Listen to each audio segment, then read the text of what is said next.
ধমক দেখিয়ে চমক দিলে হবে না। আজকে দেখুন, হ্যাঁ বন্ধুরা, যেটা দেখানোর জন্য আমি আসলাম আজকে ছাদে।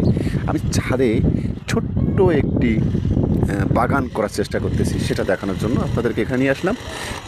আশা করি কেমন হয়েছে আমার ছাদ বাগানটা একটু জানাবেন। আমি চেষ্টা করতেছি এরকম কিছু ভিডিও আপনাদের সাথে উপস্থাপন করব।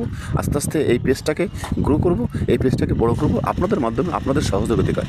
তো আসুন আমরা আমার ছাদ বাগানে কিছু দেখাই, আমি যেগুলো লাগাচ্ছি।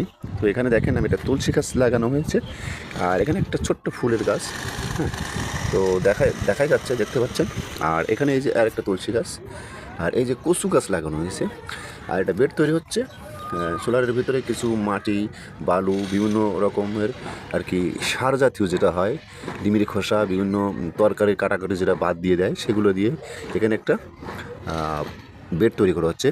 আর এই যে এখানে দেখুন, আমি একটা সবজি গাছ লাগিয়েছি, এটা মিষ্টি কুমড়া গাছ। তো সেটা আমি লাগানো হয়েছে, অনেক বড় হয়ে গেছে। তো আস্তে আস্তে এগুলো, আর এই যে পাতাগুলো কেটে কিন্তু খাওয়া হয়েছে। আর এই দেখেন, এই যে দেখতে পাচ্ছেন এখানে এই যে করলা গাছ, এই করলা গাছে কিন্তু ডোগা দিছে। আমি এখানে বেড়ে দেবো, এখানে বেড সিস্টেম করে দেবো। তো এই হচ্ছে আমার ছাদ বাগান শুরু হয়েছে। আপনারা সবাই পাশে থাকবেন, আর ভালো ভালো ভিডিও দেখার জন্য সবসময় আপনাদেরকে আমি বলবো ভালো ভিডিও দেখবেন। ধন্যবাদ।